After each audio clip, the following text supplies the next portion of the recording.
ठाकुर जी आए रण छोड़ करके और आकर के समुद्र नारायण भगवान से कहने लगे, हमको स्थान दे दीजिए अपना भवन बनाने के लिए, हम अपने यदुवंशियों के साथ यहां रहना चाहते हैं।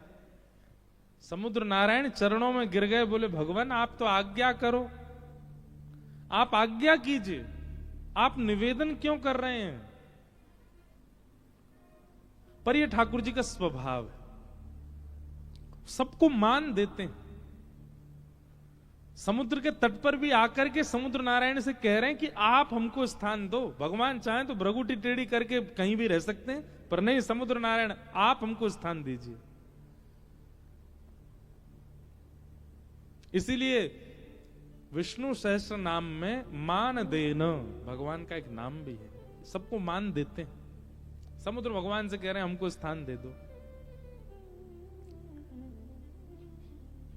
और तब समुद्र के बीचों बीच एक स्थान प्रकट हुआ। तब विश्वकर्मा को भगवान ने आज्ञा की कि आप एक नगरी बनाओ। तो विश्वकर्मा जी ने कहा कैसी नगरी बनाए, कैसी चौखट हो, कैसी खिड़की हो, कैसे झूमर हो, बताओ, इंटीरियर बताइए कैसा चाहिए आपको।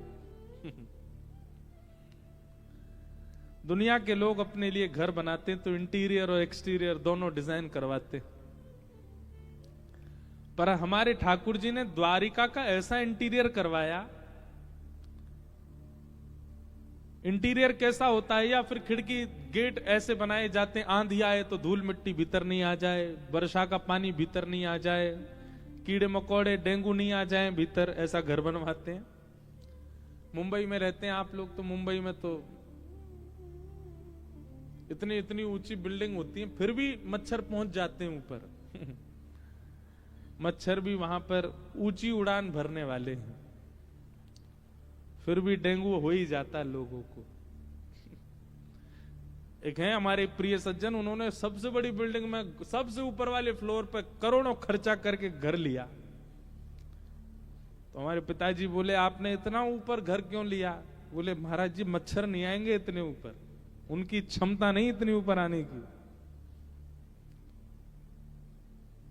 बेचारे 2 महीना बाद डेंगू हो गया उनको, हॉस्पिटलाइज्ड थे। पिताजी बोले कैसे हो गया? इतने ऊपर घर लिया था, पूरा जीवन की जमा पूंजी सब खर्च कर दी फ्लैट लेने में कि हमको मच्छर नहीं खा जाए, कहां से हो गया? जैसे जैसे कलयुग बढ़ता जा रहा है, कीड़े मकोड़े भी हाईटेक होते जा रहे हैं। ठाकुर जी से कहियो कि ऐसे बढ़िया वाले पंख लगाओ ठाकुर जी, चाहिए आसमान में पहुंच जाऊं, मुंह काट जाऊं। अरे एक बार तो फ्लाइट में मच्छर आ गया था, मैंने कहा बता, ये भी विदाउट टिकट वीजा ट्रेवल कर रहा है, यहां पे भी लोगों को मलेरिया मार रहा होगा। तो सब लोग अपना घर बनवाते हैं अपनी इच्छानुसार, पर सीखो। श्री द्वारिकाधीश जी विश्वकर्मा से कहते हैं ऐसी नगरी का निर्माण करो जहां कभी किसी दैत्य का आगमन ना हो। मथुरा में आक्रांताओं ने बहुत आक्रमण किया, दैत्यों ने आक्रमण किया, राक्षसों ने आक्रमण किया, पर ठाकुर जी ने ऐसे भवन का निर्माण करवाया कि जहां पर केवल या तो वैष्णव आवे, या तो केवल भक्त आवे, या तो केवल विप्र आवे, किसी भी दैत्य बुद्धि या दैत्य स्वभाव वाले व्यक्ति का प्रवेश ना हो, ऐसी नगरी बनाओ।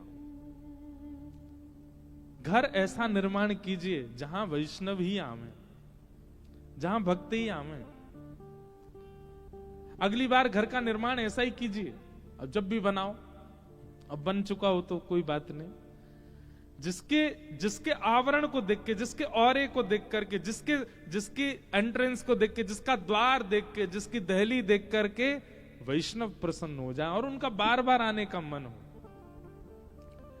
लोग ऐसा घर बनाते हैं कि रिश्तेदार, नातेदार, मित्र, पार्टी करने वाले बार बार आवे। वो नहीं, उसी के घर चलो, वहीं पे बढ़िया वाली पार्टी होती है। ऐसा नहीं। एक बार कोई वृंदावन से ब्रजवासी आ गए हो, एक बार कोई वैष्णव आ गए हो, एक बार कोई संत आ गए, तो वो बस नक्की कर दें अगली बार हम जब भी इस नगर में आएंगे रुकेंगे आपके यहाँ, तब समझो कि आपका घर बनाना सार्थक है। ठाकुर जी ने ऐसा ही बनाया। द्वारिका का निर्माण ऐसा ही किया है, श्रीमद् भागवत जी में लिखा है।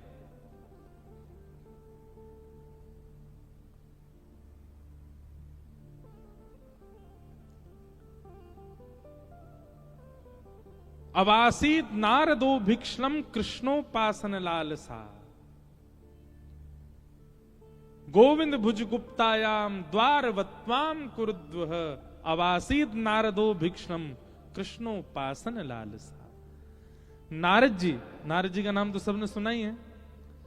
कहते हैं द्वारिका का निर्माण होने के बाद नारद जी फिर ब्रह्मलोक में नहीं रहते, नारद जी वैकुंठ में नहीं रहते, नारद जी किसी और तीर्थ में नहीं रहते, द्वारिका में ही रहते हैं बस। नारद जी हों, बड़े बड़े ऋषि हों, बड़े बड़े संत हों, बड़े बड़े महापुरुष हों, ये सब द्वारिका में ही रहते हैं। और क्यों रहते हैं? बोले द्वारिका में सबको इतना सुख मिलता है, सुबह उठते ही ठाकुर जी पांचजन्य शंख बजाते हैं तो ठाकुर जी के शंखनाद की ध्वनि मिलती है। जैसी ध्वनि आती है वो ध्वनि ऐसी लगती है मानो जैसे वृंदावन के किसी कुंज बीथन में ठाकुर जी वंशी बजा रहे हों। वो प्रेम उन्माद प्रकट करने वाली ध्वनि, सबसे पहला सुख। दूसरी बात, यहां भोर होते ही, इसका नाम द्वारिका क्या है? द्वारी द्वारी कम ब्रह्म। किसी भी घर का द्वार खोलो, द्वार खोलते ही सामने ब्रह्म का दर्शन होता है। मतलब द्वारिका के लोग जब अपने घर के द्वार खोलते थे तो कहीं ना कहीं से ठाकुर जी दिख ही जाते थे, पूरे नगर में भ्रमण करते ठाकुर जी। द्वारिका की एक विशेष बात है कि यहां पर ठाकुर जी किसी वाहन पर नहीं घूमे। हाँ, वृंदावन में और द्वारिका में थोड़ा एक अंतर है। हमारी और चित्रांग जी की नोकझोंक चलती रहती है इस बात पे। हम कहते हैं वृंदावन बढ़ो, ये कहें द्वारिका बढ़ो। वृंदावन में भी ठाकुर जी विचरण करते हैं, द्वारिका में भी ठाकुर जी विचरण करते हैं, पर वृंदावन में विशेषता क्या है? वृंदावन में ठाकुर जी पादुका नहीं पहनते, बिना पादुका के अपने अनावृत चरणों का स्पर्श देते हैं पृथ्वी को। ब्रह्मण ठाकुर जी द्वारिका में भी करते हैं पर पादुका पहन के करते हैं। अब भी पहन रखे होंगे, अब तो मोजा भी पहन रखे होंगे, जबकि यहां सर्दी है नहीं, ऐसी चल रहा है। लेकिन हमारो लाला ब्रज को ही है ना, नेका दुआ को सर्दी तो लगे ही है। तो द्वारिका में ठाकुर जी भ्रमण करते हैं और उस भ्रमण में नित्य ठाकुर जी का दर्शन हो जाता है। इसलिए नारद आदि ऋषि संत ये लोग कहीं और नहीं रहते हैं, ये सब द्वारिका में ही रहते हैं। और द्वारिका में क्या करते हैं? बोले कृष्णोपासन लालसा। किसी ना किसी भाव से दर्शन हो जाता है ठाकुर जी का। एक और बात, जितने भी संत रहते हैं द्वारिका में, ये सब लोग भिक्षा लेने जाते हैं। भिक्षा लेने वाले संत द्वार पर जाते हैं, मंजीरा बजा कीर्तन करते हैं, भीतर से कोई माताएं बहनें लाएंगी प्रसाद, वो झोली में ले जाते हैं, उसी को पाते हैं। अब तो ऐसा नहीं होता, मुंबई में तो होता ही नहीं होगा, पर हमारे वृंदावन में आज भी होता है। भिक्षा मांगते हैं संत जन, मधुकरी मांगने आते हैं। तो द्वारिका में जितने भी संत रहते हैं ये स्वयं भोजन थोड़ी बनाते हैं, स्वयं चूल्हा थोड़ी सिद्ध करते हैं, सब भिक्षा याटन करते हैं। पर द्वारिका की विशेषता यह है कि यहां पर किसी अन्य के घर से भिक्षा नहीं मांगी जाती, सब जाते हैं केवल द्वारिकाधीश के घर।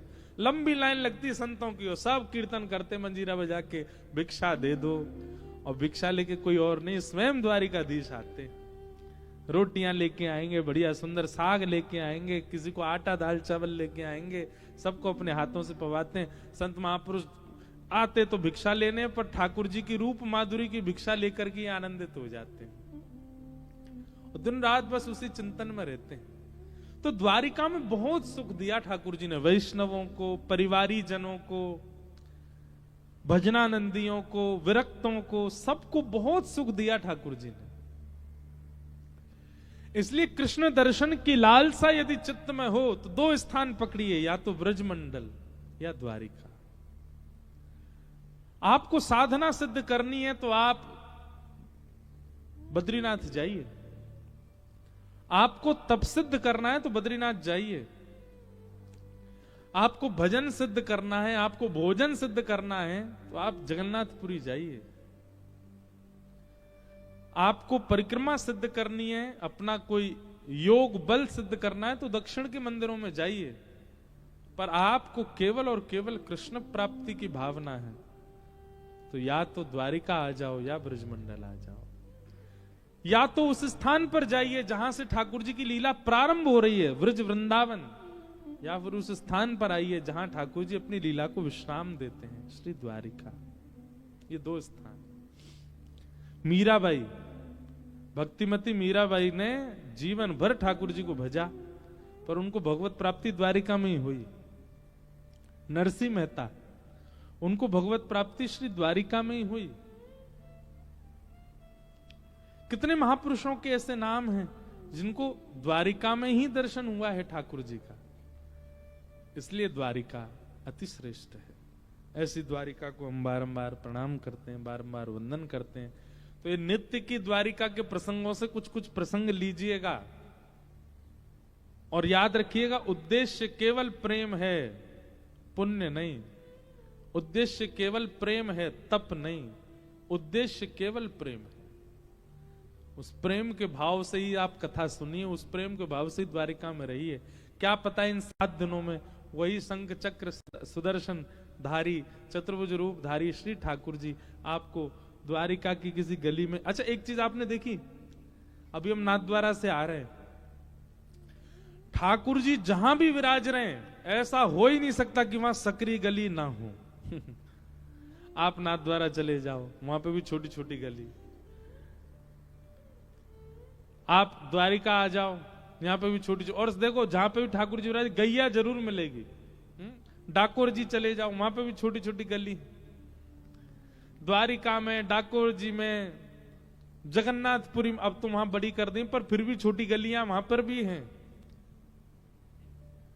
ठाकुर जी चाहे जहां चले गए, पर उनको ब्रज का वह कुंज भाव बहुत प्रिय लगता है ना। कुंज मतलब जहां सूर्य की किरण स्पष्ट ना पाती हो, कुछ ना कुछ आड़े आ जाता हो, उसको कुंज कहते हैं। ठाकुर जी ऐसी कुंज सब जगह बनवा देते हैं। नाथद्वारा में बनी, द्वारिका में बनी, जगन्नाथपुरी में बनी, डाकोर जी में बनी, वृंदावन तो प्रसिद्ध है कुंज गलियों के लिए। जब यहां गत वर्ष ठाकुर जी का उत्सव हुआ तो ब्रज द्वारिका मिलन महोत्सव, तो उसमें मैंने ब्रज द्वारिका के कई भाव कहे। उसमें हमने एक भाव और कहा, यहां जो चतुर्भुज है ना ठाकुर जी का, इसमें 2 भुजा किशोरी जी की हैं और 2 भुजा ठाकुर जी की हैं। वैसे तो ठाकुर जी और श्री जी एक ही हैं। जो बाम अंग है किशोरी जी का, ठाकुर जी का, वो किशोरी जी हैं, और दाहिना अंग जो है वो ठाकुर जी हैं। पर द्वारिका में ठाकुर जी के ऊपर दायित्व बढ़ गया। पारिवारिक रक्षा, राष्ट्र रक्षा, श्री ठाकुर जी दोनों यहां विराज रहे हैं, कोई विलग नहीं है। तो ब्रज वृंदावन कहीं ना कहीं ठाकुर जी जहां भी जाते हैं वहां और सबसे बड़ी बात, श्री जगन्नाथ रूप भले ही विराजमान है पश्चिम में। जगन्नाथपुरी पश्चिम हुआ कि पूर्व हुआ है? पूर्व हुआ ना, और ये पश्चिम हुआ। श्री जगन्नाथ जी भले ही विराजमान है पूर्व में, पर जगन्नाथ जी का प्रादुर्भाव स्थल श्री द्वारिका, द्वारिका में प्रकट हुए श्री जगन्नाथ जी। रोहिणी मैया ने ऐसी कथा सुनाई कि श्री ठाकुर जी का ही रूप प्रेम विगलित हो गया, और उस प्रेम विगलित रूप को जब नारद जी ने देखा तो नारद जी ने कहा, ना ठाकुर जी मुख पिघल गया, हाथ पिघल गए, चरण पिघल गए। तो ठाकुर जी ने कहा, नारद जी इस रूप को अपने चित्त में बसा लीजिए।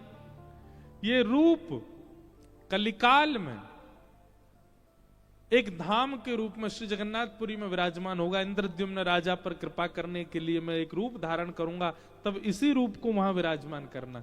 नहीं तो श्री जगन्नाथ भगवान का सबसे पहले वह रूप प्रकट कहां हुआ? द्वारिका में।